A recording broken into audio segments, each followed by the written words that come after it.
आसमान में चीख पुकार मचती है। हवा में गोते खाता हुआ विशालकाय विमान अचानक 300 फीट नीचे आ जाता है। 137 यात्रियों और 8 क्रू मेंबर्स की सांसें हलक में अटक जाती हैं। हर तरफ सिर्फ डर और खौफ का मंजर दिखाई देता है। यह खौफनाक नजारा थाईलैंड के फुकेत से दिल्ली आ रही एयर इंडिया की फ्लाइट का था। लेकिन अब इस रोंगटे खड़े कर देने वाले खौफनाक हादसे में एक ऐसा चौंकाने वाला और डरावना दावा सामने आया है जिसे सुनकर आपके पैरों तले जमीन खिसक जाएगी। नमस्कार, मैं हूं सिद्धार्थ प्रकाश। 4 अगस्त को एयर इंडिया की फ्लाइट AI 2379 अपनी सामान्य रफ्तार से दिल्ली की तरफ बढ़ रही थी। अचानक आसमान में विमान भयंकर टर्बुलेंस यानी हवा के भारी दबाव में बुरी तरह फंस गया। ये झटके 1 या 2 सेकंड के लिए नहीं थे, बल्कि पूरे 5 मिनट तक मौत का ये खौफनाक खेल चलता रहा। विमान अचानक हवा में 300 फीट नीचे आ गया। केबिन के अंदर मौत का खौफ इस कदर नाचने लगा कि लोग अपनी सीटों से हवा में उछल गए। इस हादसे में 13 यात्री और 4 क्रू मेंबर घायल हो गए। नागरिक उड्डयन मंत्री राम मोहन नायडू के मुताबिक झटके इतने भयंकर थे कि 2 क्रू मेंबर की रीढ़ की हड्डी और गर्दन में गंभीर चोटें आईं। गनीमत रही कि विमान किसी तरह दिल्ली एयरपोर्ट पर सुरक्षित पहुंच गया।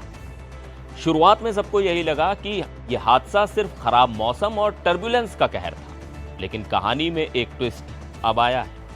एनडीटीवी के सूत्रों का दावा है कि पायलट संभवतः डोप टेस्ट में फेल हो गया है, लेकिन इसकी आधिकारिक पुष्टि अभी नहीं हुई है।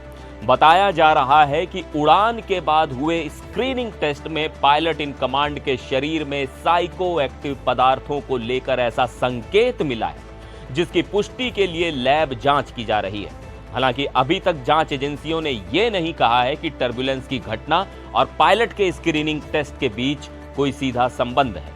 हवा में खौफ के उस मंजर के बाद सूत्र का यह दावा बेहद डरावना है। हालांकि नागरिक उड्डयन मंत्रालय का कहना है कि अभी एक और कंफर्मेटरी टेस्ट की रिपोर्ट आना बाकी है, जिसके बाद ही अंतिम फैसला लिया जाएगा।